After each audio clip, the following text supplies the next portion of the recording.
arakoze cyane Masabo Nyangezi ati narose igihugu cy'ubwivugurure cy'amahoro ati kandi nk'aby'inzozi ati hambere ahangaha intambara yadushumurije amashitani y'amoko yose ati kuva muri za 90 gahugu kanjye gahugu keza wacuze imiborogo cura umwijima tubisibaniro by'ibi byose ati inyamaswa mu nayizindutswe ati kwiba kwica ariko agakomeza ati narose igihugu cy'ubwivugure kandi cy'amahoro kandi rero nkabya inzozi turi kwa kane uno munsi tariki ya 7 z'ukwezi kwa Nzeri umwaka wa 2017 tukaba dufite saa 9 z'amanywa n'iminota 5 isaza Washington DC saa 3 mu mbabare gatoya tukaba dufite saa 4 saa 10 z'amanywa nako n'iminota 5 isaha ya Washington DC saa 4 z'ijoro n'iminota 5 isaha Kigali Brussels Paris na Lausanne saa 3 z'ijoro n'iminota 5 isaha ya London na saa 5 z'ijoro n'iminota 5 isaha ya Helsinki muri Finland. Ikiganiro twabategura uno munsi gifite ino nyito FPR irahanagura uruhongohongo abatavuga rumwe nayo n'abacikacumu. Mukaba muri kino kiganiro muri kumwe nanjye Joseph Ngarambe ndabashuje inshuti za mukunze kumva radio muriho mwumva nyine nibage no kuvuga radio ishakwe inshuti za radio ishakwe nagira ngo mbasuhuze rwose mbabwire nti muhumure muhore kabone nubwo u Rwanda rwugarijwe muri kino kiganiro ndi kumwe kandi na Sixbert Musangamfura umwe mu bagize komite nkuru y'ishyaka ishakwe RFM akaba n'umunyamabanga mukuru w'iryo shyaka ndi kumwe kandi n'umwungirije muri uwo mwanya w'umunyamabanga mukuru ari we Jonathan Musonera muvandimwe wa Sixbert Musangamfura nako niba uriho nyumva nagira ngo ufate mikro usuhuze inshuti za Radio Ishakwe.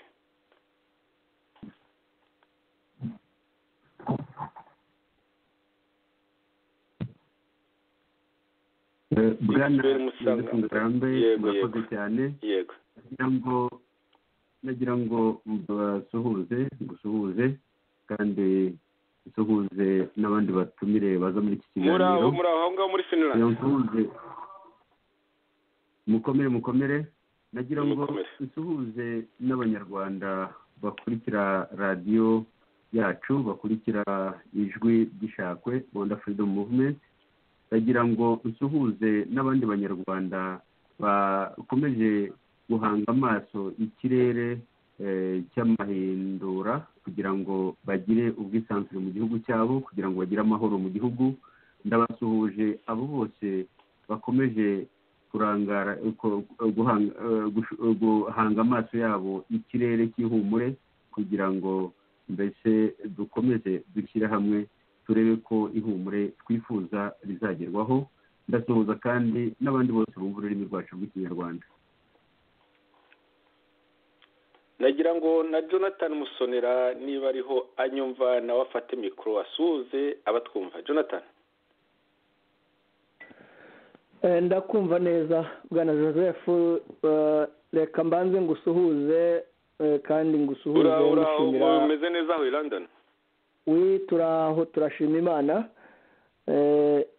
nagira ngo rero nyine nkomeze ngusuhuza ngushimira uburyo dutegurira ibiganiro uburyo dufasha muri iki gikorwa gikomeye cyane cy'uyu murimo ushinzwe wa radio na communication ukaba mu by'ukuri udahwema kudufasha muri ibi biganiro no kugira ngo tubashe kuganira n'abakunzi bacu no kugeza kuba twumva imigabo n'imigambi yacu n'ibyo duharanira. Nkaba nsuhuje na Sixbert Musangamfura dufatanije muri iki kiganiro mwifuriza nawe amahoro y'Imana no kugira ngo ibiganiro atanga bibashe kubaka abanyarwanda. Nkaba nsuhuje abakunzi bacu badukurikira mbasaba nyine kugira ngo baze dufatanye muri iki kiganiro kuko ni ikiganiro gikomeye kijyanye mu by'ukuri n'ibirimo bigaragara noneho ubu by'ingoma mpotozi ya FPR-DMI yakuye noneho agahu ku kibuno ikaba igaragaje neza ko ibyo yajyaga ibeshya by'uko ngo yakirije abacikacumu cyangwa yaje kubatabara ahubwo ari umurimbuzi wabo. nkaba rero mbifurije amahoro n'imigisha y'Imana muri iki kiganiro. Murakoze. urakoze cyane muvandimwe Jonathan. nk'uko twatangiye tubivuga, inyito ya kino kiganiro ni FPR irahanagura uruhongohongo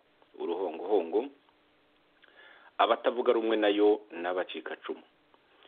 ababashije kujya ku rubuga rw'ino radiyo yacu, radiyo Ishakwe, basomye ko nyuma y'ingirwamatora ya perezida wa repubulika yegukanywe na Kagame, nyine nawe wingirwa mu perezida mu by'ukuri ku kigero cya 99% hafi aho ngaho, akaba uwo mubare ari nk'uwo ibigirwamana bindi bikunze kugira, uretse ko harimo n'ibigeze aho ngaho bikagira bikifata bikagerageza gufata uciye bugufi gatoya.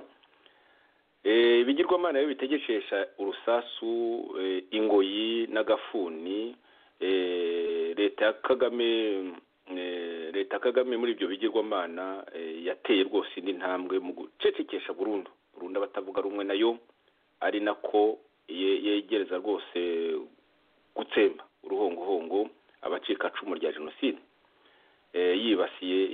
jenoside yibasiye abatutsi. iryo totezwa perezida Paul Kagame ubwe abifitemo uruhare rukomeye, nk'uko byagiye bigaragara. nta kibasha no kwishira mu buswa bwinshi n'ubugome, ariko navanze n'ubuswa, nta kibasha kwishira na gatoya. Paul Kagame arashaka ko uwakinishije wese kwiyamamaza amutsembana n'umuryango we, cyangwa akanamushyira ku ngoyi hamwe n'uwo muryango ihoraho nk'abagome, akabasonzesha ku mugaragaro kandi byihuse. ntanafate rwose n'akanya kuvuga ati wenda amasondeshe mfashe umwaka kugira ngo ndakengesha, oya, akabikora vuba vuba mu maso ya buri wese, agasenya amazu, akafunga amakonte, akafunga ibyatungaga umuryango, ni ukuvuga byatangaga n'akazi nka za entreprise. ibintu nk'ibyo ngibyo byose abikora ku manywa y'ihangu, ku mugani we ntacyo yikanga. ngiyo rero inzira y'umusaraba umuryango wa nyakwigendera Asina Paul Rwigara urimo, kubera ko umwana we w'umukobwa ukomoka muri uwo muryango, umukobwa wa Asina Paul Rwigara, wishwe urw'agashinyaguro naho ho ku manywa y'ihangu, ndetse bakagerageza kubikoramo ikinamico ry'accident y'imodoka. ibyo ibinyamakuru by'amahanga bitagira isoni zo gukomeza kwita accident, kandi mu by'ukuri byaragaragaye neza ko ari ubwicanyi, ndetse banakoze ku buryo bwa giswa, bikagaragara. uwo mwana rero umukobwa w'imfura wa Asina Paul Rwigara ariwe Diane Shima Rwigara, yakinishije kwiyamamaza, niko umuntu yabyita, ubundi bwari uburenganzira bwe. yiyamamaje, bamukoreho uburiganya butagira ingano, none bamuteye ibibazo byinshi cyane, ndetse uroye ntibihagije gusa kuba baramubujije no kwiyamamaza kandi ku buryo bw'uburiganya. baravuga bati kuki ahubwo wanatekereje kwiyamamaza? ati reka rero, si ibyo twakoreye so gusa Asina Paul Rwigara, reka nawe tukwereke, ndetse n'umuryango wose nibyo bariho bakora, baranabikoze bigitangira, ariko nyuma y'uko kwiyamamaza nyine ibintu bariho bakora ni agahomamunwa. FPR inkotanyi kandi irashaka guhanagura burundu udusigisigi tw'abatavuga rumwe na Paul Kagame babarizwa mu gihugu imbere. ni muri urwo rwego abavuga ko bahagarariye FDU inkingi mu Rwanda bakukumbwe nk'udushwiriri, bakajugunywa mu kagozi ejo ku itariki ya 6 Nzeri umwaka wa 2017, bashinjwa ngo gukorana n'imitwe y'iterabwoba. ahangaha umuntu yavuga ati ni ibintu by'ubucamanza, ni ibintu by'ubutabera, ntimwagombye kubyivangamo. ariko iyi systeme ya FPR-DMI duhora twamagana, nta butabera igira, irahimba, ikora amahano ku manywa y'ihangu, ibeshya n'ibintu mu by'ukuri byakagombye gutera isoni, ariko nta soni igigira na nkeya. ku buryo rero ikigaragara buri wese ni uko kuguhumbahumba no muri FDU inkingi, ndetse ngo nabo muri PDP imanzi, biragaragaza ko ari uburyo bwo kuvuga bati ntimuzigere mwongera no gukomana gatoya uwo ari we wese, ntacyo kwihanganirwa na kito kigihari. Mu yandi magambo rero abacitse ku icumu ubu ngubu noneho bimaze gufata indi ntera, bigaragara muri ya muryango wa Rwigara Sinapol, ariko rero mu by'ukuri binagaragara ahandi henshi kuko mu by'ukuri byakozwe kenshi kandi nta n'ukwezi gushira hadacuza imiborogo muri abo ngabo, turaza kugenda tubigarukaho. Gusa rero uwo muryango wa Sinapol Rwigara ni umuryango ufite amateka akomeye, haba muri Repubulika ya kabiri ya Habyarimana, Repubulika ya MNDCD, haba no muri Repubulika iriya nyine umuntu yakwita ko ari ya gatatu ya FPRDMI, ufite amateka maremare nk'umuntu wabaye umufasha bukungu, mu by'ukuri umuntu ukungahaye cyane, agafasha nyine n'izamuka ry'ubukungu bw'igihugu kuri izo ngoma zombi.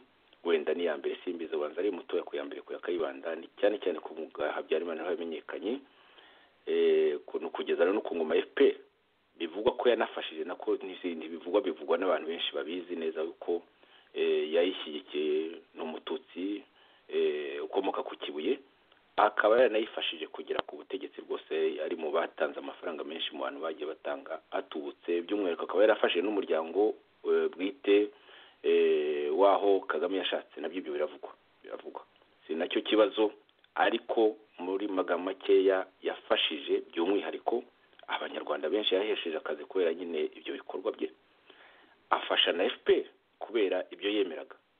None rero yishwe bunyamaswa, yicwa bunyamaswa, umuryango uratotejwe ku buryo umuntu atakwibaza.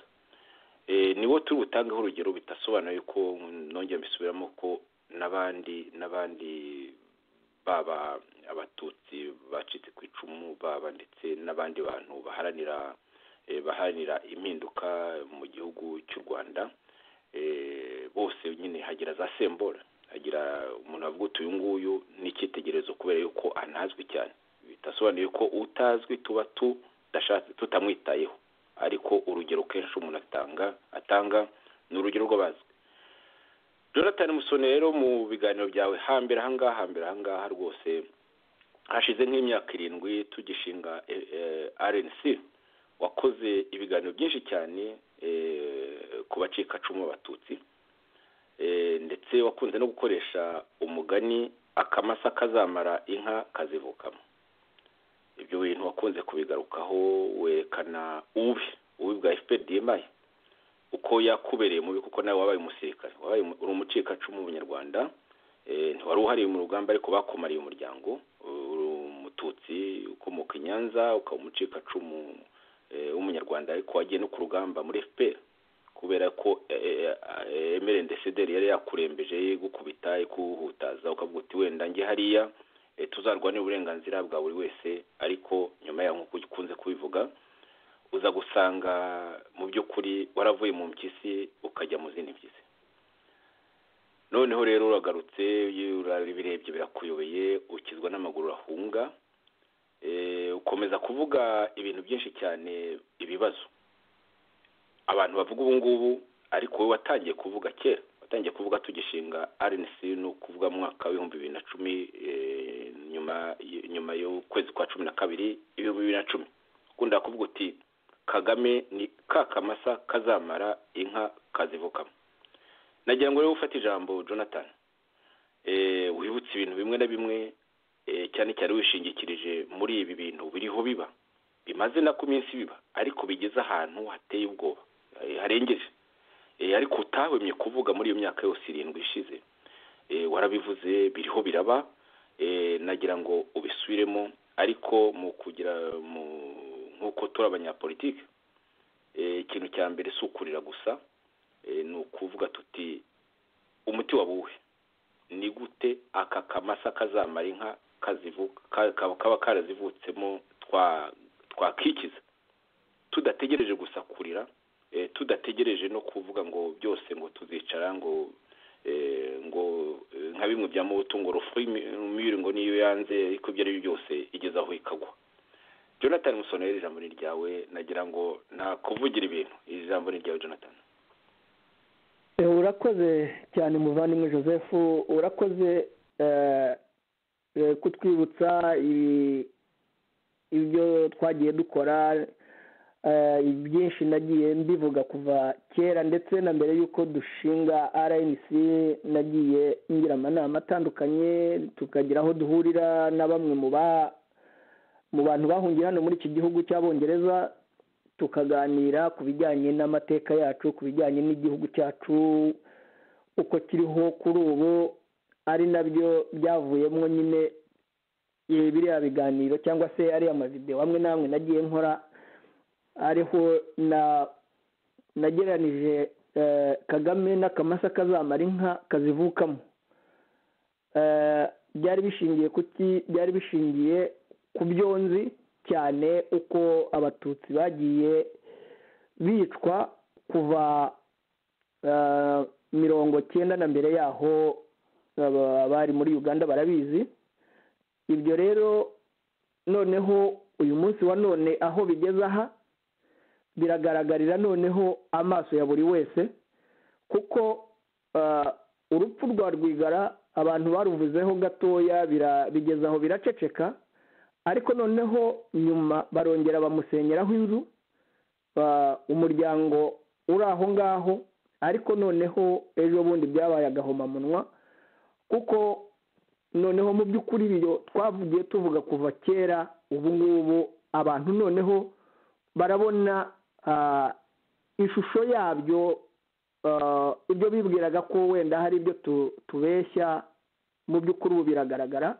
Urebye ibikorwa bikorerwa uriya mubyeyi bapfakaje n'abana be,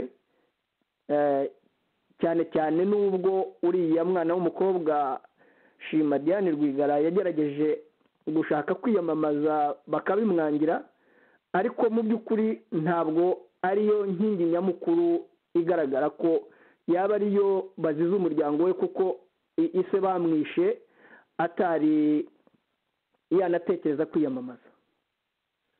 Ikindi ni uko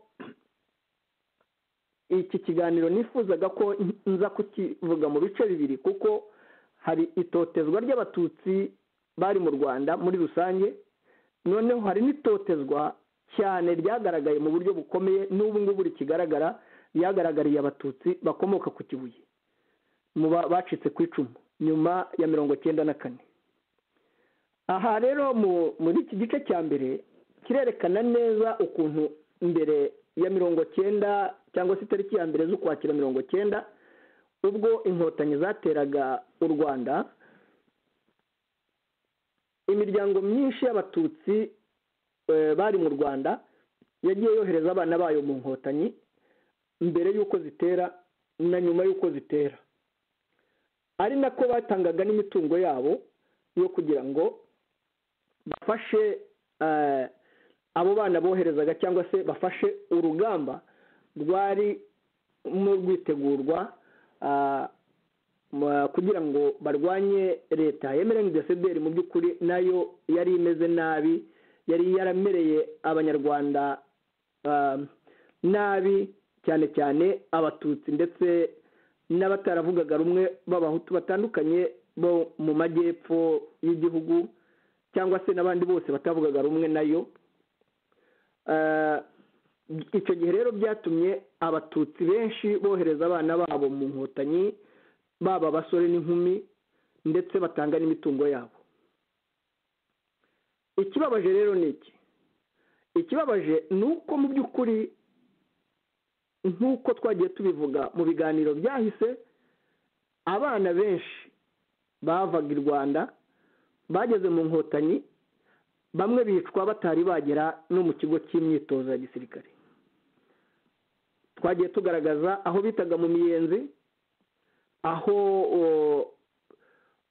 hakorerwaga ibarurwa, abenshi ni aho ngaho bagiye bicirwa, bishwe n'agatsiko k'abanazi ba DMI, bahoraga bumva ko abana bava i Rwanda mu by'ukuri ntaho batababona nk'abatutsi, nyaba ahubwo babona nk'abagambanyi cyangwa se babona ko n'imiryango yabo ari abagambanyi, bagafatwa mu rwego nk'urwo bafatagamo abahutu, kuko bumvaga ko abahutu ari bo batumye bahunga, ari nk'aho ari we mwanzi wabo bahanganye.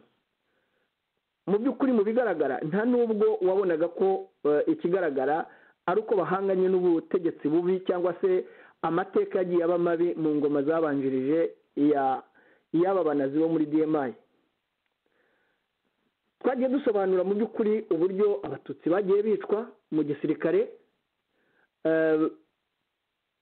noneho icyaje kubabaza kandi giteye agahinda kugeza uyu munsi wa none, nshaka kugira ngo abanyumva banyumve neza, kuko uyu munsi ndashaka kuvuga cyane ku batutsi bari mu Rwanda.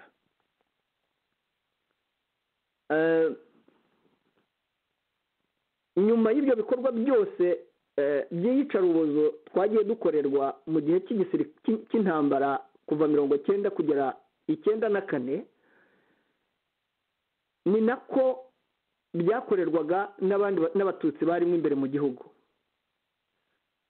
Niko MRND-CDR nayo yafyaga itanzitse ikoresheje ibishugi byazo by'interahamwe byari byaratojwe kwica abatutsi muri icyo gihe cya mbere y'uko hahanurwa indege.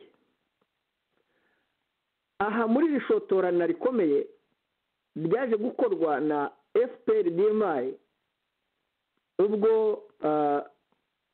leta ya MRND-CDR yajyaga mu mishyikirano n'umutwe wa FPR Inkotanyi mu mishyikirano yo gushyira hamwe, aribwo DMI ya Kagame na FPR baciye inyuma barasa indege yari itwaye Perezida Habyarimana na Perezida w'u Burundi Ntaryamira, ari nabwo iryo joro habayeho irimbuka ry'abatutsi. Uyu mutego FPR yawugushijemo MRND-CDR kuko yari izi neza ko niwugwamo iri bwica abatutsi, noneho FPR bikayorohera gufata igihugu kuko aricyo cyari kigambiriwe, nicyo cyari igikorwa nyamukuru cyo gufata igihugu. Aha MRND-CDR imaze kugwa muri uwo mutego, yahuka abavandimwe babo, yahuka abo bashyingiranye, yahuka imiryango y'abatutsi barayitsemba. Biha inzira FPR nayo kwica uko ishatse, yica imiryango myinshi, iraza ifatira ubutegetsi muri ayo maraso. Ikigaragara ni uko imaze gufata ubutegetsi itigeze igaragaza kurengera mu by'ukuri abatutsi bari bacitse ku icumu mu gihugu, kuko nabo ubwabo harimo n'abo bishe bakanamburwa n'ibintu byabo. Ikindi cyagaragaye ni uko nta kintu kigeze kigaragara ngo abacitse ku icumu babashe gufashwa, babakure mu kaga barimo muri icyo gihe cyo kurokoka jenoside. Abatutsi bari mu Rwanda bari bafite ubushobozi, harimo abize, harimo abacuruzi, bari bafite ibikorwa bakoraga, nibwo bishyize hamwe bagerageza gushinga uyu muryango wa Ibuka. Ndabyibuka neza, ngira ngo Joseph twanabikozemo ikiganiro mu myaka nk'itanu ishize, twerekana uburyo Ibuka FPR yayitoteje kugeza aho abari bayigize bahunga,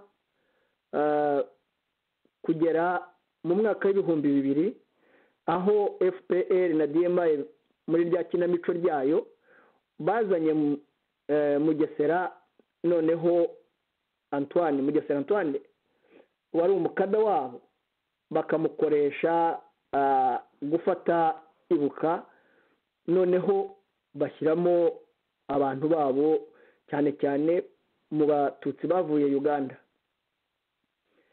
ibuka ubwo ngubwo ibaye ishami rya FPR-DMI. muri ibyo bihe ari nabwo nyine hari hageragejwe gushyirwaho n'ikigega gifasha abacikacumu cya farije. icyo nacyo cyaje gufatwa na FPR-DMI ku buryo n'abari bakiyoboye cyangwa se abafataga ibyemezo muri iki kigega byafatwaga n'abayobozi bakuru harimo n'abasirikare b'abatutsi bavuye Uganda, ku buryo amafaranga menshi yagiye akoreshwa mu gufasha abana babo n'imiryango yabo, aho gufasha aba bacikacumu bari barokotse iyi ntambara y'interahamwe na sederi.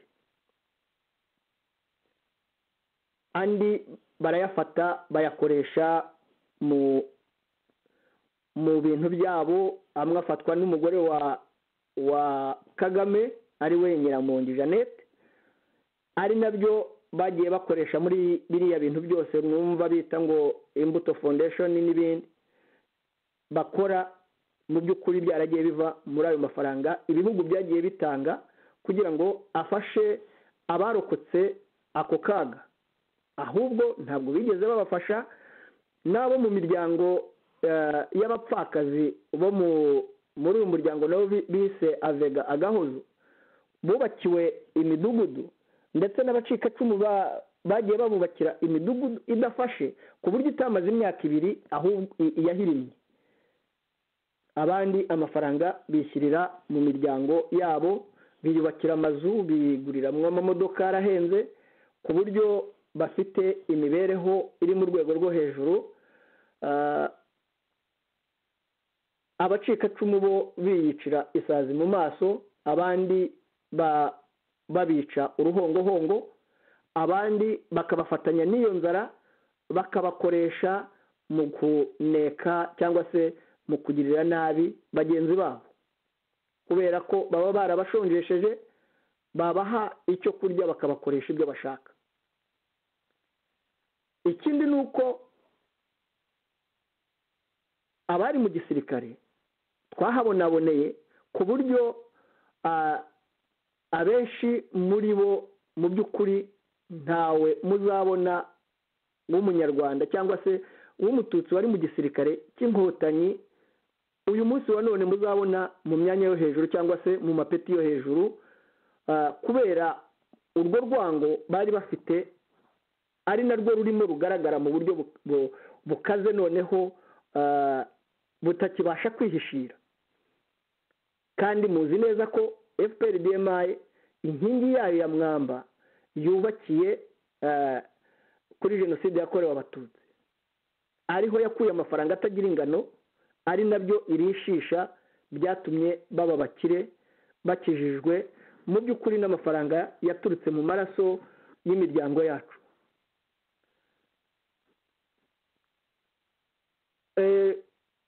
Sinzi muvandimwe Joseph niba wankundira nkakomeza cyangwa se wenda igice cya kabiri nkaza kukizaho nyuma mumaze kugira icyo wenda mwongeraho namwe kuri ibi ngibi nari maze kuvuga. Ndagushimiye cyane Jonathan, urakigeraho icyo gice cya kabiri. Nagira ngo tubaze n'umuvandimwe wacu Sixbert Musangamfura, kuko ibyo byose uriho uvuga nawe yabaga biruzi. Yari umunyamakuru mu Rwanda, icyo gihe mu Rwanda mujya muri abo bose bohereza abana bo muri FPR, ndetse nawe ubwawe ujyamo nk'uko wabivuze, guharanira uburenganzira. Icyo gihe n'imbere mu gihugu abatutsi bari bahari n'abahutu bari bahari, abatari biyometse nyine ku ntagondwa zo muri MNDCDR baravuga bati impinduka niyo ni nziza, ndetse n'abavandimwe bacu bari mu mahanga uburenganzira bwabo bwo kujya mu gihugu cyabo bagahabwa agaciro n'uburenganzira butagomba ubundi kuburanwa. Niko byari bimeze imbere. Ubwo hari birumvikana abatabyumva, no kuvuga intagondwa z'abahutu by'umwihariko. Sixbert Musangamfura wari umunyamakuru, wari wari urangije amashuri uri mutoya uri umunyamakuru rwose ubibona neza ufite ikinyamakuru cyasesenguraga ibintu neza bigaragara yuko wari ubiruzi. Ibyo byose rero icyo gihe FPR uko twayibonaga nk'abantu nk'uko yavugaga harimo abantu bakomeye, abantu twizeyeho rwose kuba aba progressiste abaseti Sendashonga, twaravuga tuti uburenganzira bwabo mu by'ukuri ibyo baharanira ni nk'ibyo natwe duharanira, bityo rero tuganire, tureke kurwana, tureke kwicana, turi abanyarwanda. Nagira ngo ufate ijambo rero wunganire umuvandimwe Musonera kugira ngo abantu bumve ukuntu mu by'ukuri habayeho kuva ku kaga ka MNDCD hakaba noneho gufungura imiryango y'akandi kaga ka FPRDMA. Ijambo ni ryawe Sixbert. Murakoze bwana Joseph Ngarambe. Ndagira ngo kandi ishime ku mugaragaro bwana Jonathan Musonera kubera amagambo akomeye cyane amaze gusobanura, kubera isesengura rikomeye amaze kugaragaza, cyane cyane mu bijyanye n'aya mateka y'imikoranire ya FPR Inkotanyi, cyane cyane FPR DMI, avuga ubwo abafite ubutegetsi muri FPR n'abatutsi baturutse mu Rwanda cyangwa n'ahandi bagenda bashaka gutera inkunga cyangwa bajya gutera inkunga uwo mutwe wari utangiye intambara, bakajya gutera inkunga kugira ngo bihutishe urugamba, batanga amaboko, batanga amaraso yabo, ariko bamwe bakakirwa n'agafuni n'urusasu, bamwe bakagwa ku rugamba kandi batishwe n'umwanzi, batishwe n'uwo barwanaga, ahubwo bishwe n'abo bagiye basanga.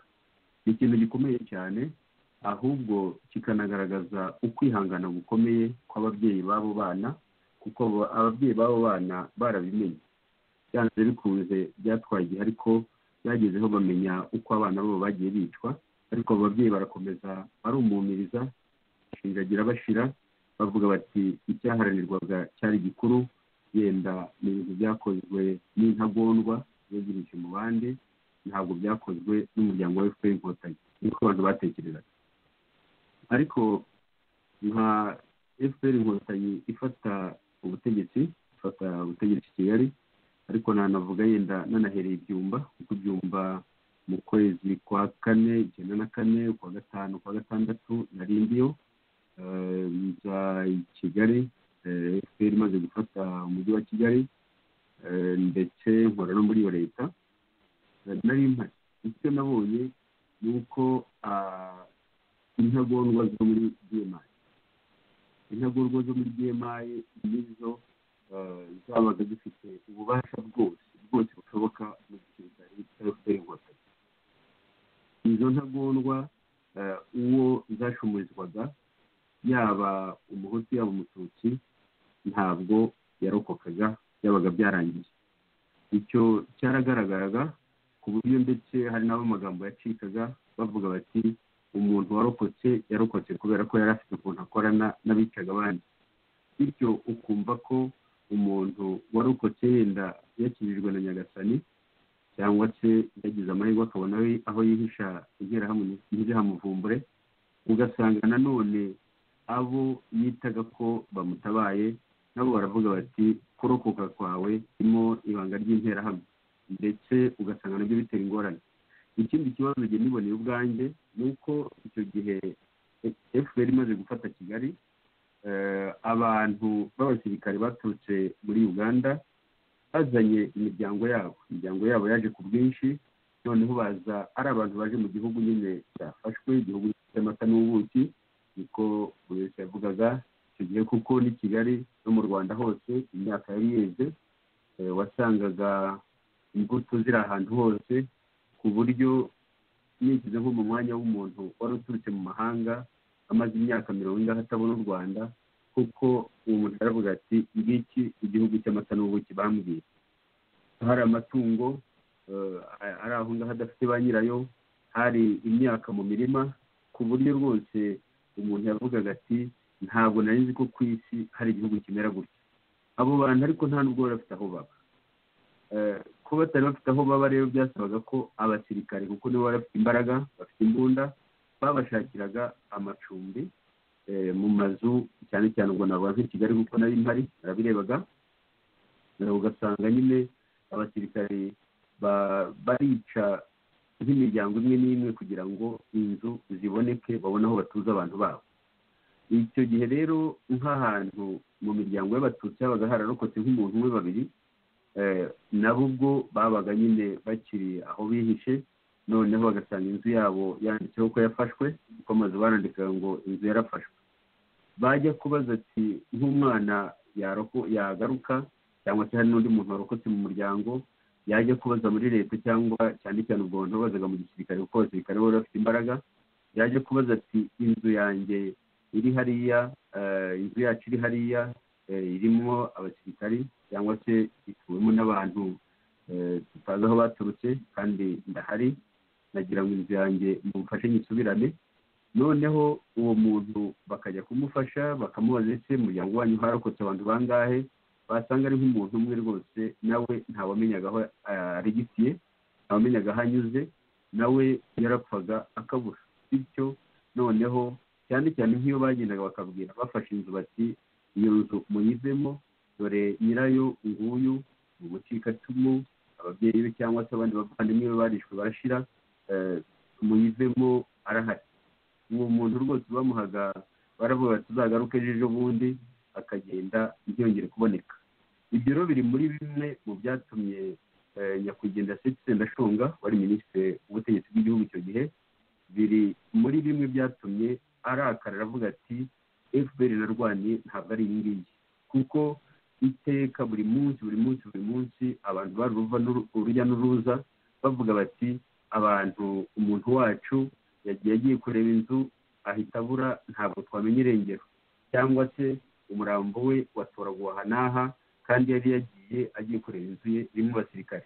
Abo bantu bishwe icyo gihe bazira amazu yabo, abasirikare bari babohoje, cyane cyane abantu nk'abahutu bo baratinyaga, kubera ko yaravuga ati inzu yanjye niba yafashwe n'abasirikare ntaho ndi bunyure, cyane cyane ko ibintu bikiri mu rujijo.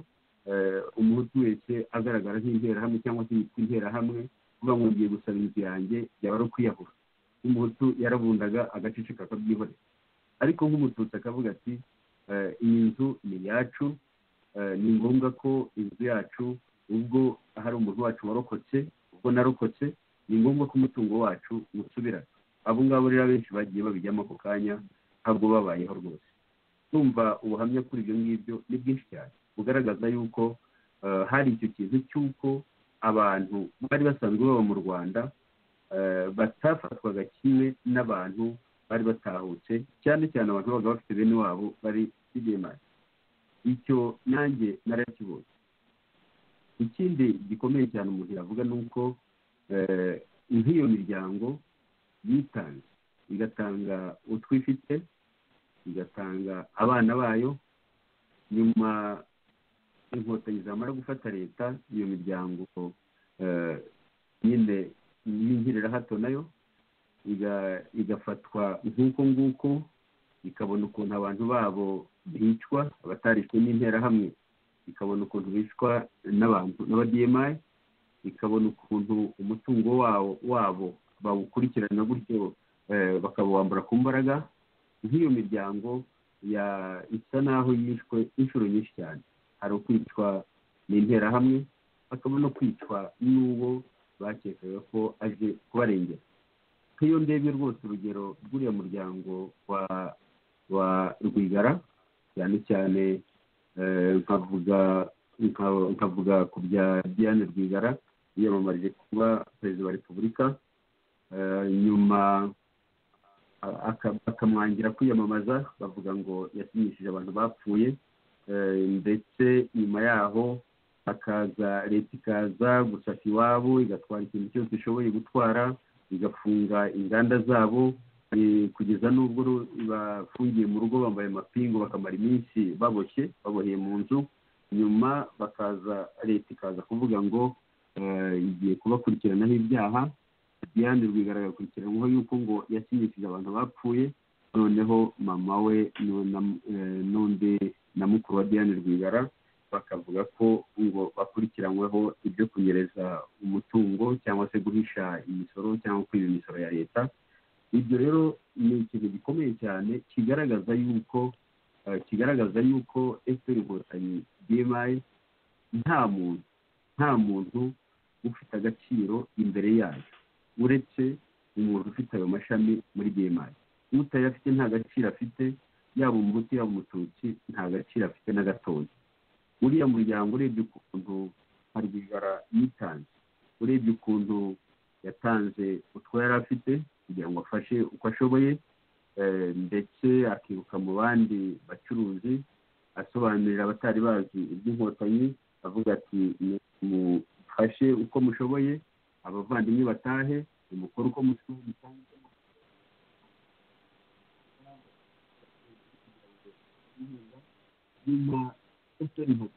Sixbert, hari ukuntu utari uvuga neza, wakwegera ibyuma. Ubu muranyumva neza? Ubu byatangiye kuza ariko rwose wari ijwi ryawe. Ubu ndakumva ariko riracyari ijwi, ndakumva. Ariko ijwi ntabwo risohoka cyane. Komeza. Ndagerageza kuryongera uko nshoboye. Nyine nk'urugero rw'umuryango wa Asina Paul Rwigara, umuryango witanze uko ushoboye, ndavuga Asina Paul Rwigara agatanga icyo ashoboye cyose, ndetse akegera bagenzi b'abacuruzi n'abandi ati duteye inkunga runo rugamba. Ibyo ariho akorerwa ni ikimenyetso kigaragaza yuko FPR Inkotanyi abantu yasanze mu Rwanda nta gaciro na gato bafite imbere yayo. Ni ikintu cyerekana ko abo bantu kuri FPR Inkotanyi ko ni nk'abantu, ni nk'ibikoresho byari aho ngaho gusa kugira ngo ibikoreshe nitabikenera ibijugunya aho ishaka. Ariko ikibabaje ni uko n'abantu bitanze bagakora uko bashoboye bariho bicwa uruhongohongo, imiryango yabo igatotezwa, bagafatwa nk'abagome, bagafatwa nk'abantu bagiriye nabi igihugu cyabo, kandi ari abantu ahubwo bitanze. Ni ikibazo rero gikomeye cyane, ahubwo gisaba buri wese uri muri FPR Inkotanyi kureba kure, akareba nk'umuryango wa Asina Paul Rwigara, ndavuga kugera yishwe na nyuma yaho. Ubundi FPR Inkotanyi DMI imaze kwica umuntu, kenshi basa naho banatera imigeri umurambo we, bavuga bati uyu muntu upfuye yari mubi, mbese ugasanga mu bitangazamakuru byabo hari ukuntu umuntu bamwanduza bakamuvuga ibintu byose bibi bishobotse. Nka Asina Paul Rwigara, nyakwigendera Asina Paul Rwigara, ntabyo numvise bamusebya kugeza ubu ngubu, ariko murebe ukuntu umuryango we uriho utotezwa. Ari umuntu witanze uko ashoboye. Nicyo nteraho mvuga nti ese umuntu uri muri FPR Inkotanyi cyangwa uriho winjiramo ubu ngubu abona arusha iki Asina Paul Rwigara? Ese umuntu uri muri FPR Inkotanyi abona arusha iki abantu bashinze uwo muryango ubu ngubu batakigaragara na gatoya? Ndibuka FPR Inkotanyi dutangira kuyumva muri 1990, abantu bavugwaga, abantu bagaragaraga, abantu bigishaga amatwara ya FPR Inkotanyi, abayivuganiraga hirya no hino, abo bantu nta n'umwe ucyumvikana, nta n'umwe ukigaragara, bose barazimye kubera impamvu zinyuranye. Bikaba rero bigaragara yuko Paul Kagame amaze gufata leta, amaze gufata ubutegetsi, FPR Inkotanyi yarayishimuse, ayigira akarima ke, arakubura, ari abayishinze, ari abamufashije kugera ku butegetsi, ari abamufashije, abamwakiriye mu gihugu, arakubura, n'ubu agikubura, ku buryo rero n'abandi nubwo yenda bumva batekanye kubera ko bitarabageraho, baribeshya kubera ko niba kubura nabo igihe cyabo kizagera nabo abakubura. Murakoze rero Yozefu Ngarambe, ndagira ngo musubirane ijambo. ndagushimiye cyane rwose muvandimwe 6B kuko ibyo Jonathan yavuze kabone n'ubwo buri wese yabaga afite aho ahagaze n'ibyo ariho areba n'undi yabaga ahagaze ahandi nawe abireba ndetse bakanyaruka bakabibona kimwe nk'uko abantu bose bifuzaga impinduka nziza mu Rwanda itamena amaraso babyifuzaga ni nako abenshi mu basanze urwo rugamba rwa FPR bavuga bati yego bati intambara irica batariko igitutu cy'igisirikare nacyo gishobora gutuma impinduka iri imbere mu gihugu ibasha kwihuta.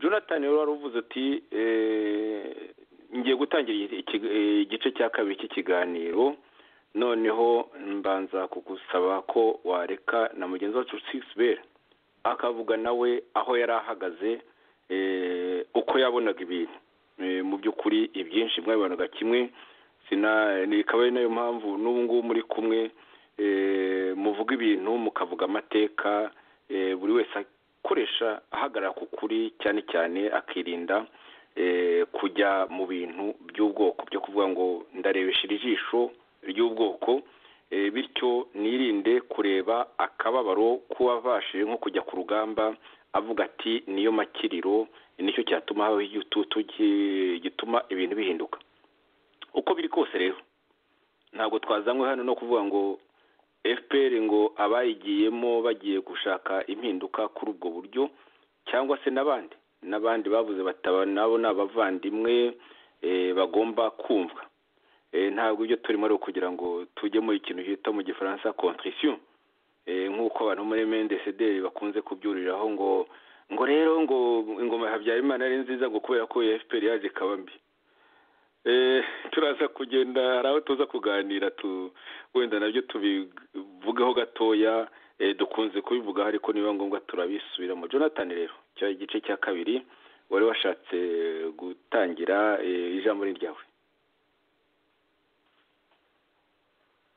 Muvandimwe Joseph nshimire na mugenzi wacu 6B uburyo asobanuye cyane byimbitse imiterere mu by'ukuri ya FPR DMI imizi yayo ubwicanyi bwayo uko gutabara abanyarwanda yabazaniye ahubwo ari ukubarimbura icyo yari igamije mu by'ukuri ari ugufata igihugu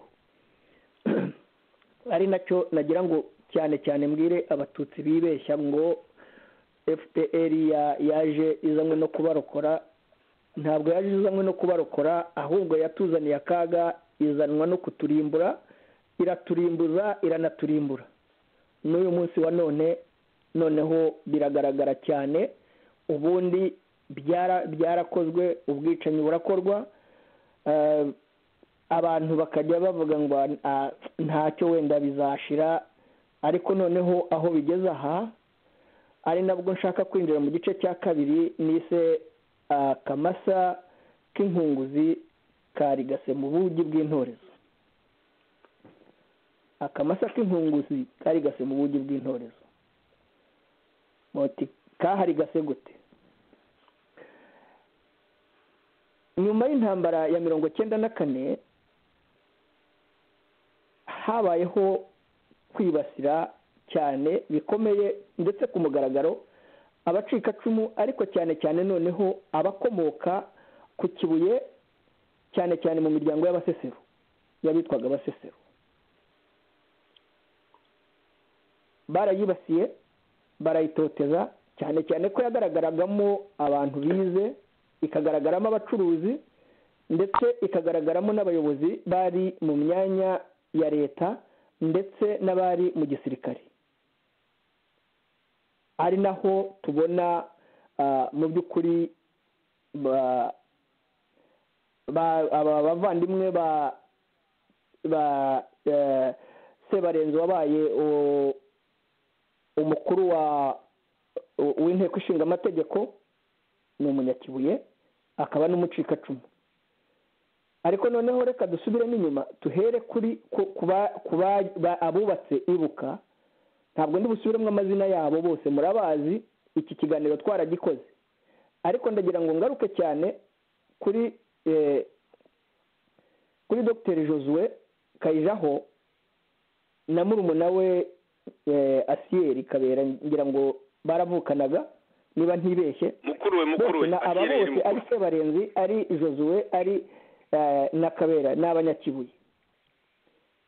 Aba bose baratotejwe ku buryo Sebarenzi yarahunze, Josue arahunga, Asiyeri we baramwishe. Noneho hari n'abandi tuzi ba Anastase Murumba, nawe ni umucikacumu wo muri Kigali, ariko aba turavuga iki gice cy'abantu bayoboye Ibuka. Hakabamo n'abandi baje gufungwa, abandi baratotezwa, ku buryo mu by'ukuri abanyakibuye byaje kuba ikibazo gikomeye cyane muri leta y'agatsiko ka DMI. Muribuka ko aribwo habayemo n'ifungwa rya bamwe mu basirikare, harimo Ben Rutabana, hakabamo na Thomas Sankara Habyarimana, harimo n'abandi bahunganye na Sebarenzi, harimo witwa Emmanuel, harimo n'abandi bishwe muri icyo gihe. Iri totezwa ry'abanyakibuye kandi mu by'ukuri ari abenshi muri bo bari abacuruzi bafite amafaranga, barafashije FPR haba ku rugamba na nyuma y'intambara. Baratotejwe, baricwa, barasahurwa, abandi bahunga igihugu barangazwa. Ikigaragara rero ni iki, muri iyi myaka ibiri ishize, murebe mu by'ukuri abaresikape cyangwa se harimo n'aba banyakibuye bamaze kwicwa uko bangana. Muraza kubonamo Asina Paul Rwigara, muraza kubonamo umwana wa Majoro Kayitare Dieudonné, muraza kubonamo Mucyo Jean Dodier, muraza kubonamo Dr Gasakure, muraza kubonamo Dr Nahasoni Munyandamutsa, muraza kubonamo n'uyu mwana Ntabana Aime, muraza kubonamo Gustave Makoneni, muraza kubonamo Gafirita washimuswe, muraza kubonamo umudamu Christine Ribagiza, muraza kubonamo Rutagengwa bamanitse bavuga ngo yiyahuye. Hari n'abandi, amazina ni menshi, harimo abo nabo tuzi abenshi barishwa bakajugunywa no mu migezi, ntihagire mu by'ukuri ugira icyo avuga. Ariko icyo nshaka kugarukaho ni iki, ndashaka kugaruka cyane ku muryango wa Asina Paul Rwigara. Ibi byose byarakozwe, abanyakibuye barahunga, abandi baraceceka, ariko noneho aho bigeze ni agahomamunwa. Ni nabyo nise ko akamasa k'inkunguzi kari gase mu buryo bw'intorezo. Ibyo barimo gukorera umuryango wa Asina Paul Rwigara nyuma yo kumwica no gusenya umutamenwa w'inzu wari ukomeye, wari waranageragejwe kuva kera, dore ko ingoma zose zawuhigaga kuwusenya, ariko noneho iyo yakamiye akayiha umutungo we, akayiha abavandimwe be bakayirwanira, ndetse bamwe bakayigwamo, abandi bakabizira, bagafungwa, abandi bagatotezwa, aricwa, inzu barayisenya. None ubu mu by'ukuri ikigaragara ni ibyo barimo gukorera umupfakazi yasize n'abana. Ni naho navuze cyane ko yewe ntari buvuge cyane ko uriya mwana w'umukobwa nubwo yagerageje kugira ngo yiyamamaze aba perezida, akavuga ibitekerezo bye, cyane cyane atari byo mbona, ahubwo ni ibisanzwe mu itotezwa cyane ry'abanyakibuye, cyane cyane mu itotezwa ry'abacikacumu. Kuko iyo biba ari cyo azira, ise nta cyaba yarazize, n'inzu yabo nta kiba yarazize. iri totezwa rero rimeze ritya ryo kwambika ubusa umuryango bakawuzirika amapingu bakabatwikira bakamena inzu bakamena amatara bagatwara amafaranga bagatwara ibikoresho bya kompiyuta amatelefone n'ibindi bikoresho byose bifuzaga gutwara n'umutungo wabo bakabasigaho mu nzu bakabakorera iyicarubozo n'agashinyaguro imbere y'abanyamakuru imbere y'amahanga yose abantu barebera. Ibi ndagira ngo mbwire Kagame ko yari gase mu bugi bw'intorezo kandi ko buzamugaruka vuba bidatinze. Ndasaba ko abanyarwanda cyane cyane abatutsi bibwira ko iriya leta ari leta y'abatutsi, ntabwo ari leta y'abatutsi. Kagame ni kabutindi yavutse mu miryango y'abatutsi ariko ni kabutindi yaje kuzarimbura abatutsi, idasize n'abahutu, idasize n'amahanga, idasize n'abaturanyi. Twabitanzemo ibiganiro bitandukanye, ariko uyu munsi ndagira ngo mbwire abatutsi baratekereza iki? Ese barindiriye ko hapfa bangahe? Barindiriye ko handagazwa bangahe kugira ngo bahaguruke bamagane uyu mwicanyi, uyu mugizi wa nabi utagira imbebya, utagira impuhwe? Ndagira ngo nsabe mu by'ukuri nivuye inyuma abasirikare, kuko ntabwo ibi ngibi ari byo barwaniye. Ntabwo barwaniye Kagame n'aka gatsiko ka DMI, barwaniye kugira ngo batabare abanyarwanda. Ndasaba abagore bitwa ko bari mu nteko bavuga ngo bararenga 40% mu nzego z'ubutegetsi bw'igihugu no mu nteko ishinga amategeko, hakaba nta n'umwe urahaguruka ngo yamagane ku mugaragaro ibirimo bikorwa na kariya gatsiko ka DMI bikorerwa uyu muryango w'umupfakazi wa Rwigara Sinapolo n'abana be. Ese aba bagore ko bareba mugenzi wabo ibyo arimo akorerwa n'abana, ejo niba ari bo bizajyaho bizagenda bite? Bakwiye guhaguruka bagahaguruka bakamagana ibi bintu birimo gukorwa, kuko ni ngo imbeba irya umuhini yototera isuka. Ejo nibo. Ndagira ngo muri rusange nsabe iyo imiryango yitwa ngo nibuka,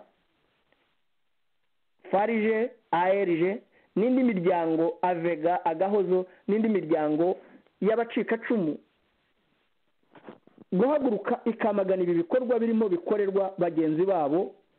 Rwose ntibabaho ngo bicecekere baruce barumire kubera ubwoba. Ntacyo baramira, kuko ntawarushije Rwigara gufasha inkotanyi, ntawarushije umuryango wa Rwigara gutanga amafaranga atagira uko angana bafasha aya mashitani yazanywe no kugira ngo arimbure abanyarwanda. Mu by'ukuri abeshya ngo azanye amahoro. Nta gisigaye, nk'uko twabyumvise muri iriya video umuryango wa Rwigara uvuga ati aba bantu baratwishe kuva 1995. Ndagira ngo noneho ngiye mvuge ko baratwishe kuva 1990 kugeza uyu munsi wa none, ntabwo bigeze buna muri 10. Bafite ibikorwa birenze iby'interahamwe, bafite ubugome burenze ubw'interahamwe. Ntabwo ubu bugome hari aho bwigeze bugaragara mu banyarwanda, ubugome burimo bukorwa na FPR DMI. Muri iki gice cya kabiri nashatse kwerekana ubugome bwagiye bukorerwa mu by'ukuri abanyakibuye mu buryo bwihariye, nubwo bwakorerwaga n'abandi batutsi muri rusange n'abandi baresikape muri rusange, ariko cyane cyane mu buryo bwihariye, yaba ari mu gisirikare, yaba ari mu butegetsi, yaba ari mu bacuruzi. Abanyakibuye mu by'ukuri bakorewe iyicarubozo, n'uyu munsi wa none biragaragaye aho bahuka umuryango wa Rwigara ku mugaragaro bokorera ibikorwa by'agahomamunwa bigaragara kuriya. ndasaba rwose abakiriho bahumeka baba ari nabo muri abacikacumu b'abanyakibuye baba bari hanze guhaguruka tukamagana ibi bintu kuko nta kindi gishoboka gukiza igihugu uretse guhagarara ku kuri tukerekana ibintu uko biri noneho ibyo twajyaga tuvuga mu by'ukuri bakabona ko twebwe nta hantu tubogamiye ahubwo ari ukugira ngo tugaragaze ukuri gushobora gukiza abanyarwanda. Joseph wenda nabangarukiye aho urakoze cyane Jonathan, urakoze cyane rwose. ntabwo kuvuga ibibazo bikomeye cyane, kuvuga aka gahinda, kuvuga aya mahano ya FPRDMA byafata igihe kirenze iki ngiki twateganije, ariko tuzagenda tubigarukaho kandi sinavuga ngo tubivuze. wavuze abatutsi bari barakoze b'abacikacumu, bari barakoze umuryango wa Ibuka hagamijwe kwibuka koko ababo bishwe na jenoside no gushakira imibereho abasigaye bakeya cyane bacitse ku icumu. wavuze amazina amwe ba Anastase Murumba bari abanyamabanga mukuru bayibuka nabo bakirwe n'amaguru bagahunga, hari ba Dr Joseph Kayizajaho nabo bakirwe n'amaguru, akaba yari vice president, ni ukuvuga perezida wungirije wayibuka, akaba yari n'umuvandimwe wa Asiel Kabera, yari muri umunani, ntabwo ari mukuru we, yari muri umunani kuko Asiel Kabera niwe ari mukuru. Ndetse twibagiwe n'undi muvandimwe wabo witwa Niyibizi Ozeya. Niyibizi Ozeya yatekegaga kiriya kigega gishinzwe gufasha abacitse ku icumu, kiriya kitwa Farge, nawe yakirwe n'amaguru. Wavuze hari sinibuka niba namuvuze Etienne Masozera, nawe yabaye umuntu ukomeye cyane muri iyo mishinga yo gufasha abacitse ku icumu, akaba yari secrétaire executif nawe aho ngaho muri Ibuka. Abo bose rero nta n'umukiri aho ngaho, ibintu byahawe umukada nawe w'umucikacumu mu by'ukuri, kabone n'ubwo jenoside yabaye adahari, ariko nawe ni umucikacumu kuko yiciwe abe. Ari we Antoine Mugesera wahemutse, umunyabihemu rwose, tubisubiremo, wemeye gufasha ingoma ya Gahotoro ya FPRDMA kugira ngo ibohoze Ibuka, yigire nyine ikintu gisigari cyabaringa ndetse kitanabasha no kuba cyarengera abantu nk'abo kwa Rwigara, kuko bari abantu bari bahutazwa muri Adeline Rwigara ni umusesero. Ejo igihe cyo kwibuka n'ikigera bazavuga ngo kubisesero ngo ukuntu abantu bitwaye neza abatutsi bakabatsemba ariko bakanagerageza no kwirwanaho nk'uko bajya barirwa babirimba muri ya ngoma ya Gahotoro, ariko Adeline Rwigara ni umusesero, ni umucikacumu w'umusesero. Reba ibyo ariho akorerwa rero. Cyakora tumushimire hamwe n'uriya mukobwa we Diane. Ntabwo rwose bapfuye kigabo, n'abagabo niko bivugwa, simbambuye rwose ubutegarugori bwabo, buranabizihiye cyane, ariko n'abagabo niko bivugwa banze kuripfana. Aho mikoro zibonekeye nk'uko umaze kubivuga mu kanya Jonathan, aho mikoro zibonekeye baravuze bati mwabajura mwe, mwabisamba mwe, mwantera hamwe mwe zo mu rundi rwego, ndetse bati muri n'abaswa, mwazanye abanyamakuru kugira ngo mukore ikinamico, none rirabapfanye, reka tubwire abanyamakuru, kandi bose ntabwo arabicanyi nkamwe. Mu yandi magambo ni nka kumwe ndasaba Sixbert Musangafura kuza gushyiraho iyo kuko niwe ufashe studio, kuza gushyiraho iyo audio, ariko akagenda akanayikomanta akanibutsa n'uko kuntu habaho nko kujugunya icupa mu nyanja, byabagaho mu bihe by'intambara, umuntu akajugunya icupa mu nyanja, rikazageraho rizagera wenda ritinze cyangwa se rimwe na rimwe kubw'amahirwe abantu rikabagwaho. Ubu rero birenze ibyo ngibyo, babambuye amatelefone, babambuye ibintu byose, ariko hari abanyamakuru bahurujwe n'abo bicanyi, n'abo bajura, n'abo bahotozi, n'izo nterahamwe z'abapolisi ba Kagame ba FPRDMA. Noneho Madamu Rwigara aravuga ati ntimwibwire ko abantu bose ari abicanyi nkamwe, buriya ntimwibwire ko bemera ibyo mwemera bose, abanyamakuru mwahuruje ntabwo ari abicanyi nkamwe, harimo abazima. Kandi koko ntiyibeshye, kuko abo bazima bageze gutya polisi nyine yafashe ibyo ishaka bishyira ku mbuga bitagira amajwi bitagira iki cyose bivuga uko ishaka, ariko bamwe muri abo banyamakuru bafashe amajwi ya Adeline Rwigara n'ay'umukobwa we Diane Rwigara ndetse n'abandi harimo abahungu be. Ayo majwi ubu ngubu ari kuri internet. Radiyo ya Amerika, ijwi rya Amerika, dushimira rwose iyo audio yagize gutya, ayo majwi irayakusanya ishyiraho ayo majwi nyine nyayo ya Diane Rwigara, ishyira amajwi nyayo ya Adeline Rwigara mama we, ndetse ishyiraho n'ibinyuma by'izo nterahamwe z'abapolisi. Nagira ngo muri studio rero mushyireho iyo audio, noneho dukomeze ikiganiro.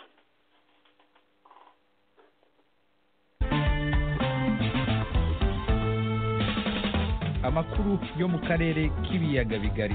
Diane Rwigara wigeze gushaka kwiyamamariza umwanya w'umukuru w'igihugu mu Rwanda yarayatawe muri yombi na polisi y'u Rwanda. Amakuru atugeraho nuko polisi yakoresheje ingufu kugira ngo yinjire mu rugo rwa nyakwigendera Asina Paul Rwigara. Abandi batawe muri yombi ni mukuru wa Diane na nyina umubyara Adeline Rwigara. Ibi bibaye nyuma y'uko bivuzwe ko uyu muryango waburiwe irengero, polisi yo ikavuga ko iri kubakoraho iperereza ku byaha Diane Rwigara n'umuryango we baregwa. Inkuru irambuye tuyibaze umunyamakuru w'ijwi rya Amerika ukorera i Kigali mu Rwanda, Eric Bagira ubusa. Iyi ni manda yawe gutegeka kwita.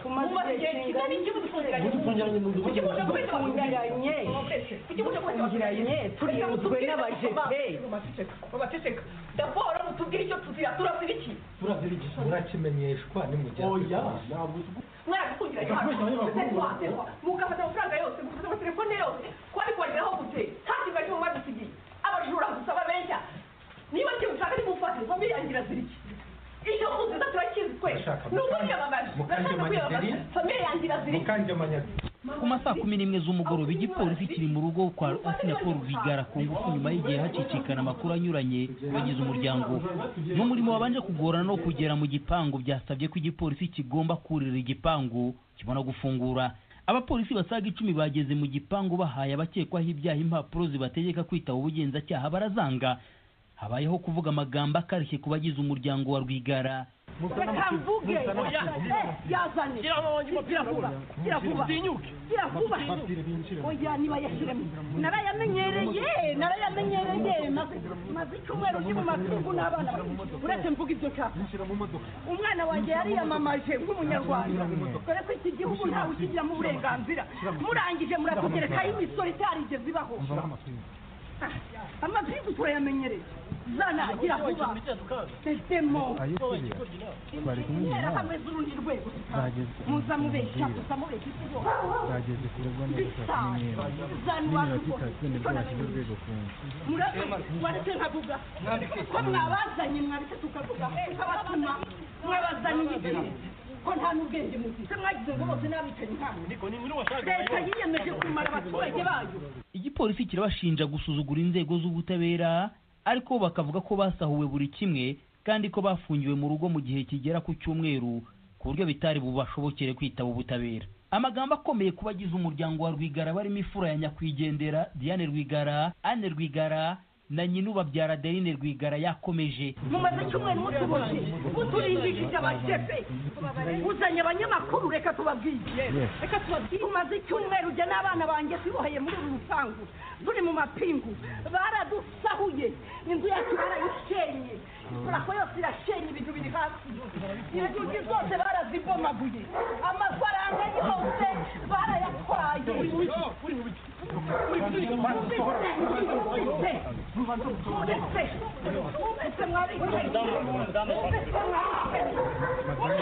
utanyikira umwana aramwishe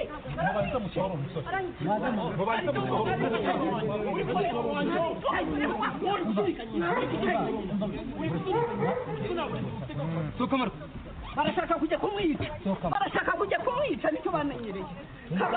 Kabare abana banjye murabica kazabazikira niba ufite kuva 1995 leta yabicanye aho yamuhereye mwantera hamwe no mu rwego byarangiye igipolisi gitaye muri yombi abagize umuryango uko ari batatu: Diane Rwigara, Anne Rwigara na nyina ubabyara Adeline Rwigara kijya kubabaza ku ngufu ku byaha bakekwaho. ACP Theos Badege umuvugizi w'igipolisi cy'u Rwanda niwe wabitangarije itangazamakuru. Bahawe ubutumire cyangwa urupapuro rubatumira kwitaba kuri polisi ku bushake bwabo inshuro 3. Amategeko ateganya ko iyo bigenze gutyo umuntu agasuzugura amategeko ahatanga urupapuro rundi rutuma polisi izana umuntu ku gahato.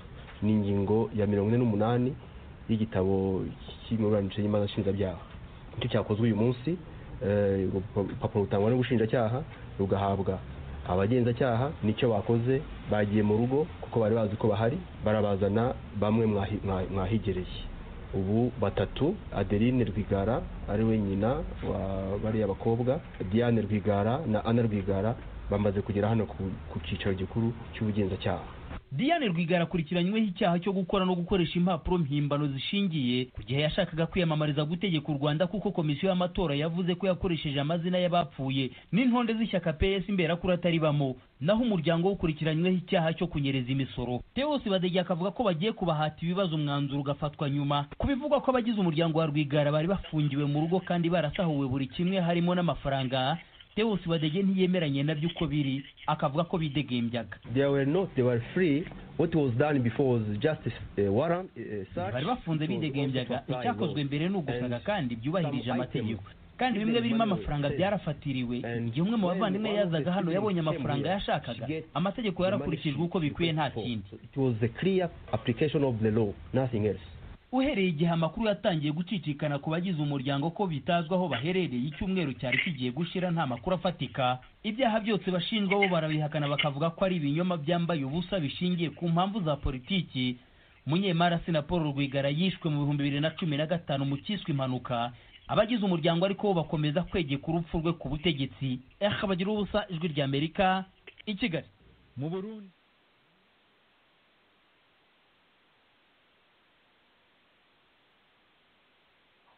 Bwana Yozefu Ngarambe mwari mwansabye ko nagira icyo mvuga kuri uru rukozasoni ruriho rukorerwa umuryango wa Rwigara. Ndumva mugenzi wanjye Jonathan Mushomera yabisobanuye bihagije rwose. Ririya totezwa ni ikintu FPR Inkotanyi imenyereye, niko ikorana n'abanyarwanda. Abantu bose iyo bagaragaje akantu ko kutavuga rumwe nabo, niko FPR Inkotanyi bagira. Abadapfuye bagaraguzwa hagati kuri iyi. Buriya rero ni inzira y'umusaraba kandi iracyakomeza, kubera yuko FPR Inkotanyi ni nka ya mpyisi iyo yabonye intama ishyirwa yifashe ikayica. Kereka iyo abantu bayihaye induru cyangwa se bakayiha imihini. Ni ukuvuga rero ko biriya FPR Inkotanyi yatangiye bizabikomeza. Cyakora ni urukozasoni kubona leta ikora ibintu nka biriya, kubona abasirikare barinda umukuru w'igihugu ari bo bajya kujagata mu nzu y'umuturage, bakaba ari bo bajya kugira gusaza ikintu cyose abaturage ku mapingu. Birumvikana nyine ko ni amategeko yasohotse y'umukuru yo kugira ngo batoteze abo bantu, kubera ko bakikije kwiyamamaza hamwe n'ikigirwamana. Nta kindi uriya muryango ugira. Ikindi kuvuga mu gihe cyashize ni uko Paul yazize yafunze ndetse yanze kubiha umuryango wa FPR Inkotanyi, nako agatsiko akazuka. Gerageza wegere ibyuma neza, Sixbert, ibyuma ntabwo bivuga neza ngubu. Ubu turakumva neza. Murakoze. Ubwo umuntu yumva neza, muri iki kiganiro twari twavuze ko tuza no kuganira ku kibazo cy'abatavuga rumwe na FPR Inkotanyi, abatavuga rumwe n'ubutegetsi bwa Paul Kagame. Niba aho hantu twahagana ubwo mwambwira. Murakoze. Twahagana, wakomeza rwose, wakomeza Sixbert.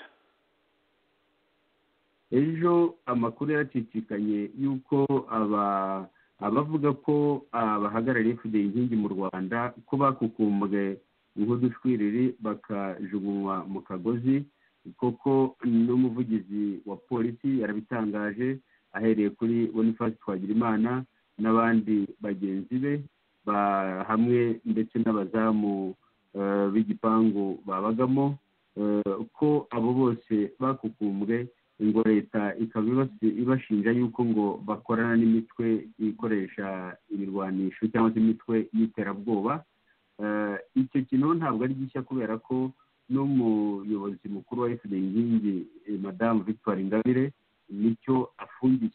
Kuba rero leta ya FPR inkotanyi bigize kuriya ikabikora kuri igakumba abantu bose, ni intambwe igaragara ikomeye yuko FPR inkotanyi noneho yiyemeje gukubura neza, noneho umuntu utavuga rumwe nayo akajya mu munyururu cyangwa agapfa.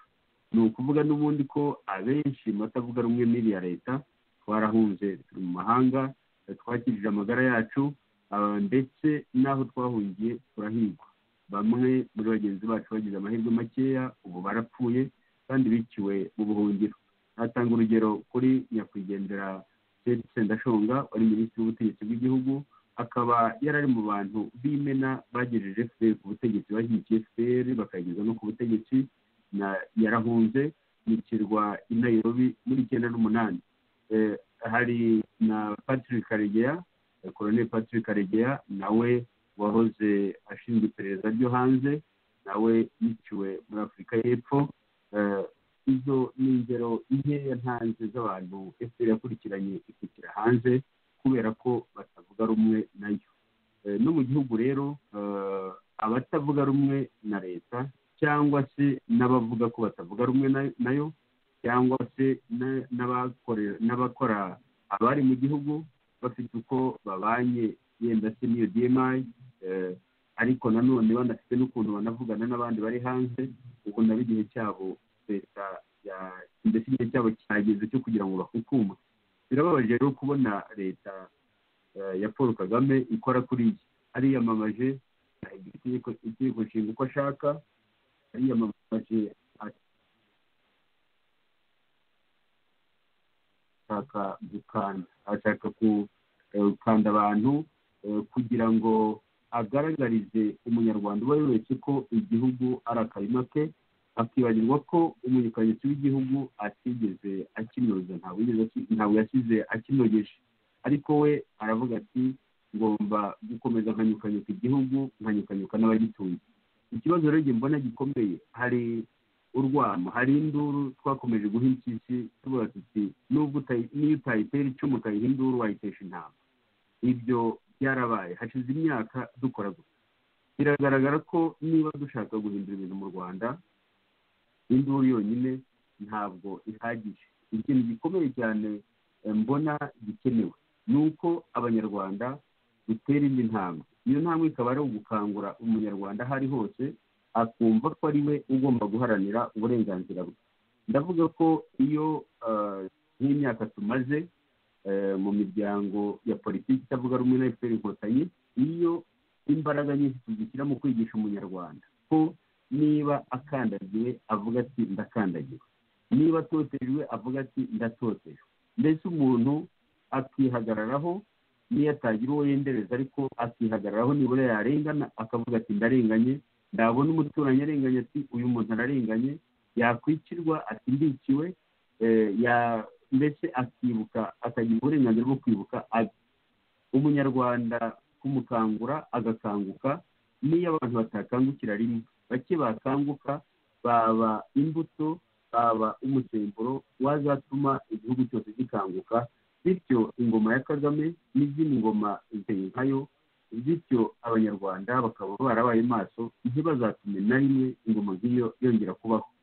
Ni ngombwa ko abanyarwanda ko batavuga rumwe na leta y'u Rwanda dushyira imbaraga kuri icyo kintu cyo kugira ngo dukangure umunyarwanda tumusanga ahari, akanguke, ashira ubwoba, avugisha ukuri, noneho kwa kuri kuba ariko kumubohora, kwa kuri kuba ariko guca iminyururu y'ubwoba, kwa kuri kuba ariko guca iminyururu imuboshye, imubuza kwinyagambura, imubuza kwisanzura. Igihe umunyarwanda azaba yatsinze ubwoba, niyo baba ari abanyarwanda bake, niyo cyaba ari ikinyejana gito cyane ntacyo gahoro gahoro bizagenda bikura kugeza igihe hazaboneka umubare uhagije w'abanyarwanda utinyura n'abandi bose, noneho ushaka gukandamiza umunyarwanda yaba Kagame yaba uzaza nyuma ya Kagame, uwo ari wese washaka kuzana igitugu ku banyarwanda bati oya sigaho. Icyo gihe mbona ari ikintu gikomeye cyane kiruta biriya abantu birirwa bahuruza bati abantu bose mutavuga rumwe na leta nimuze tujye hamwe twishyire hamwe turwanye Kagame. Ugasanga kugira ngo abantu bose bahurire hamwe ari uko ngo barwanye Kagame gusa, yenda nanone nihagira ubagwa cyangwa ubiba umugono nawe avemo undi Kagame, cyangwa se unamurushije n'ubukana, cyangwa se haze n'ikindi gitugu cyaba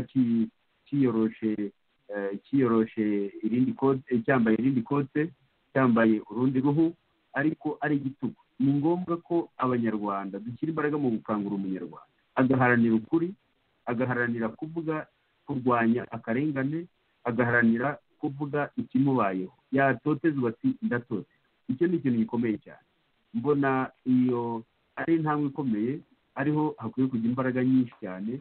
Uwo ari we wese uvuga ati ndashaka guhindura ibintu mu Rwanda, uwo ari we wese ushaka gutanga umuganda muri urwo rwego, akumva ko umuganda w'ingenzi uzabona umuti wa burundu, umuti uzavura u Rwanda n'abanyarwanda, akumva ko uwo muganda ari uwo nguwo, kugira ngo twigishe umunyarwanda aho ari hose gutinyuka akavuga ati windenganya. Icyo ni ikintu gikomeye cyane.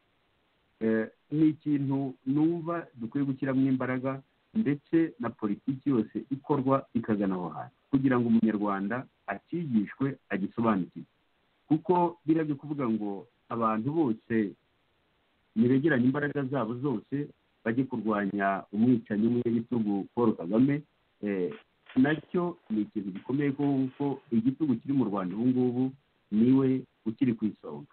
Ariko rero ikibazo uko giteye, n'abarwanya icyo gitugu ubwabo ni ngombwa ko babanza kugira guhinduka, bakanagaragariza n'abanyarwanda bahamagara ko bahindutse, ko biteguye ko icyo bo bazakora, icyo bazazana mu gihugu ari ikintu kizatuma umunyarwanda uwo ari wese agira ubwisanzure, akagira amahoro, agatsinda ubwoba, ndetse akagira umudendezo. Ni ngombwa ko abo bantu icyo kintu bagiharanira hakiri kare, kikanatangira mu gihe n'urwo rugendo baba barutangiye, bityo umunyarwanda aho ari hose akabona yuko hari ikintu koko kigiye guhinduka. Naho nagira ngo nsindagire. Ndagushimiye cyane muvandimwe Sixbert, unyibukije umunyamakuru w'ikirangire witwa Edward Murrow, umunyamerika, wagize ati a nation of sheep will beget a government of wolves. Umuntu agerageje kubishyira mu kinyarwanda avuga ati igihugu kigizwe n'intama izi zigonda ijosi nta kindi kizabyara leta y'ibirura. Jonathan, ijambo ni rya minota nk'ibiri. U Rwanda rwabyaye leta y'ibirura, bisobanura yuko mu by'ukuri abanyarwanda, by'umwihariko abanyarwanda ba elite, twabaye intama, tukabanga iyo bigiye, tukabura ubutwari muri rusange, bityo rero tukaba bagondajosi, bityo ibirura ni ukuvuga iriya guverinoma y'amabandi nk'uko uriya mudamu wa Rwigara ndetse n'umukobwa we babise ibirura, bikaba biyogoje igihugu. Bariya badamu bombi babiri ni abagabo rwose, berekanye yuko atari ba sheep, atari intama zigonda ijosi. Nawe rero Jonathan Musonera, mu kurangiza urakangura iki? Kuko ibyo tugamije ntabwo ari ukurira, si ugufasha abanyarwanda kurira, si ukuvuga ngo Kagame ni mubi, ntawe, turabizi cyane, ububi bwe turabuzi. Ni ugushaka ibisubizo, tugakangurira abanyarwanda kureka kuba sheep, tukabakangurira kureka kuba za ntama zigonda ijosi, bakigana Diane Rwigara, bakigana mama we umubyara Adeline, bakareka kuba nyine intama, ndetse bakareka kuba n'abantu korompi, abantu barya ruswa. Jonathan, ijambo ni ryawe, soza. Bwana Joseph Ngarambe, mbonye dusigaje amasegonda 30. Murakoze. Yego, wenda twasoza twasoza ubwo ndumva wari washoje bihagije. Urakoze cyane dushima. Mwarimu muhaye ariko asoza anyarutse. Jonathan.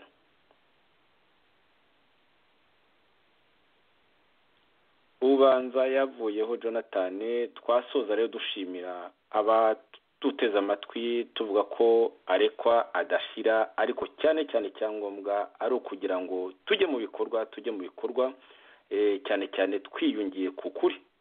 Ukuri niko kuzatuma dutsinda, ntabwo ari ukugerageza kugoreka amateka yacu. Kandi ukuri nka kuriya abo badamu bombi no kuvuga Adeline Rwigara na Diane Rwigara bavuze, uko kuri niko kuzadukiza leta y'ibirura. Murakoze rero nshuti mwawe muduteze amatwi, mwari kumwe nanjye Joseph Ngarambe hamwe na Jonathan Musone hamwe na Sixben Musangamfura. Ijoro ryiza na butaha.